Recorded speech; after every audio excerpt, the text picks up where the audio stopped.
Filósofo, politólogo, preceptor, científico e incluso médico, Aristóteles fue una de las mentes más brillantes del mundo helenístico precisamente por su insaciable curiosidad y pasión por el estudio, un auténtico polímata, según el término griego, el que ha aprendido mucho. Aristóteles, nacido en el año 384 a.C. en la ciudad de Estagira, situada en el noreste de Grecia, vino al mundo bajo una buena estrella, formaba parte de una estirpe de médicos que llevaba varias generaciones sirviendo a la familia real de Macedonia y su destino, en principio, era proseguir este legado.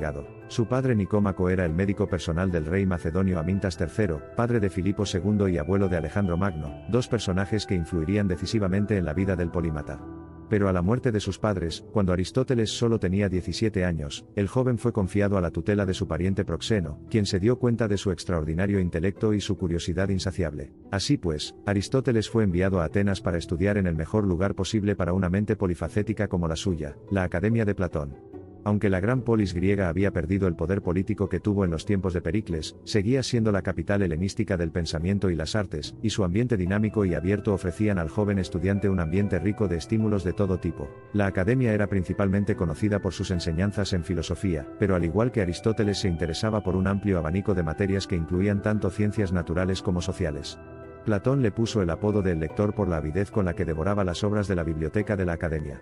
Su propio nombre parecía un signo del destino, pues significa destinado a lo mejor. El carácter y el pensamiento de Aristóteles se entienden a menudo en contraposición con los de su maestro Platón. Mientras que el segundo estaba más interesado en el mundo de las ideas, su discípulo prefería estudiar el mundo tangible. Esta dicotomía fue reflejada magistralmente por el artista del Renacimiento Rafael Sanzio, que la plasmó en su famoso fresco La Escuela de Atenas, en el Palacio Apostólico del Vaticano. En el centro de la obra aparecen Platón y Aristóteles, señalando respectivamente hacia el cielo y la tierra. Platón era un pensador idealista para quien el mundo de los hombres era solo un pálido y corrupto reflejo de un mundo superior y perfecto. Aristóteles se caracterizaba por su pragmatismo, prefería estudiar el mundo que podía ver, tocar y entender. Aunque se le recuerde como filósofo, dedicó gran parte de su estudio a la biología, la botánica y la medicina, e incluso en el ámbito de las ciencias sociales era muy práctico. Su estudio de la política y la historia se guían por los principios de Tucídides, quien concibe el mundo en base a una lógica de causa-efecto que nada tiene que ver con la voluntad divina o con una justicia superior. Esa visión influiría de forma determinante en su pensamiento y en sus elecciones vitales, como la de convertirse en maestro de Alejandro Magno. A pesar de la marcada oposición entre sus visiones del mundo, y de las críticas de Aristóteles al pensamiento platónico en casi todas sus facetas, el viejo maestro lo consideraba su mejor discípulo y, en sus propias palabras, la mente de la escuela. De ese modo, tras 20 años en la academia, primero como estudiante y luego como maestro, habría sido el sucesor natural de Platón cuando éste murió en el año 347 a.C. Sin embargo, Aristóteles era un meteco, un extranjero, no un ciudadano de la polis, y según la ley ateniense eso le prohibía dirigir las instituciones.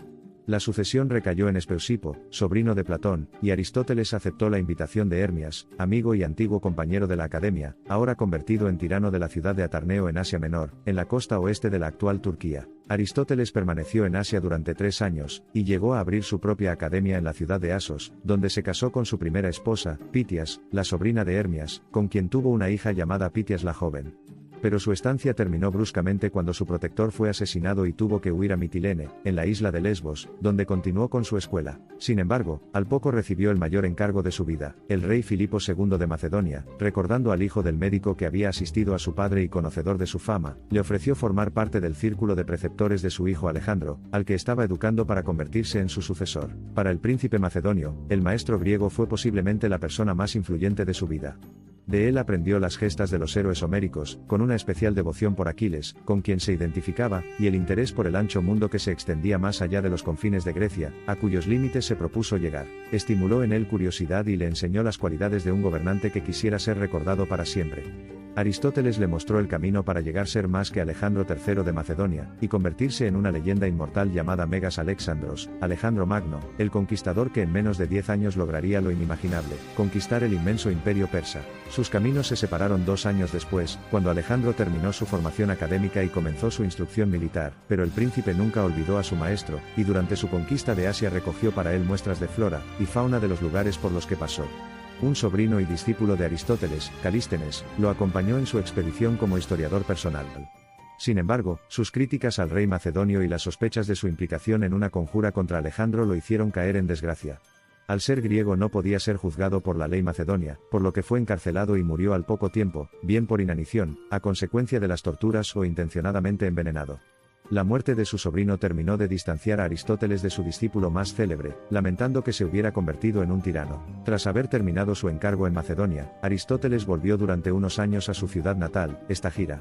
Su esposa Pitias había muerto y empezó una nueva relación con una mujer llamada Herpilis, posiblemente su sirvienta. No está documentado si llegaron a casarse, pero le dio un segundo hijo, Nicómaco. En el año 335 a.C., después de que Macedonia hubiera afirmado su poder militar sobre Grecia, y con la protección que le garantizaba haber sido el preceptor del príncipe y luego rey Alejandro, decidió volver a la ciudad donde se había formado, Atenas. Aristóteles tenía ya casi 50 años y una enorme fama a sus espaldas, lo que le permitió fundar su propia escuela, el Liceo, al margen de las limitaciones que le habían impedido años atrás hacerse cargo de la Academia de Platón.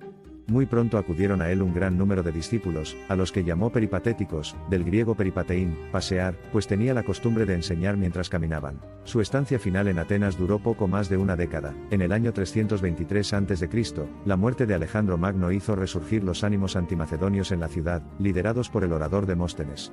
Aunque Aristóteles se había distanciado completamente de su antiguo discípulo, consideró más prudente alejarse de la ciudad, justo a tiempo pues sus enemigos lo acusaron de impiedad, el mismo crimen por el que la democracia radical ateniense, término acuñado por el propio Aristóteles, había condenado a muerte a Sócrates. Aristóteles se refugió en Calcis, en la isla de Eubea, donde murió el 7 de marzo del año 322 a.C., a los 62 años, en circunstancias extrañas que, según algunas teorías no demostradas, podían sugerir un envenenamiento. La escuela peripatética, tras la muerte de su fundador, tomó un rumbo más enfocado a las ciencias naturales, en contraste con muchas otras que daban más peso a las sociales. Fue en ese periodo cuando Aristóteles escribió buena parte de las obras que nos han llegado. Muchas de ellas eran originalmente material para sus clases, y fueron recopiladas más tarde por discípulos u otros seguidores del pensamiento aristotélico. Todos los hombres desean por naturaleza saber. Según este principio, recogido en la obra Metafísica, vivió Aristóteles durante toda su vida. No solo se interesó por todas las disciplinas que llamaron su curiosidad, aunque sea recordado principalmente como filósofo, sino que buscó la verdad incluso aunque significase llevar la contraria a aquellos que le habían protegido, ya fueran maestros o reyes. De su gran mentor, cuyo pensamiento a menudo no compartió, dijo una vez: soy amigo de Platón, pero más aún soy amigo de la verdad. El vasto océano de la filosofía de Aristóteles está plagado de las perlas de su sabiduría. Atemporales y siempre vibrantes, sus doctrinas y teorías siguen siendo una estrella polar que guía el barco de la humanidad a través del océano de la existencia y el conocimiento. La mansión de exploración filosófica de Aristóteles trasciende las limitaciones de su tiempo, convirtiéndolo en el padre del empirismo. Hoy en día, el método científico en el que fue pionero como contrapeso al racionalismo puro sigue siendo la piedra de toque de la evolución humana. El cáliz de sabiduría que Aristóteles ofreció al mundo, agitado con la combinación correcta de empirismo, conocimiento verdadero y pensamiento razonado, es la esencia misma de la fortaleza de la humanidad. Porque a través de la sabiduría de Aristóteles aprendemos no solo sobre el mundo, sino también sobre nosotros mismos. Si te ha gustado nuestro vídeo, no dudes en suscribirte a nuestro canal. Muchas gracias.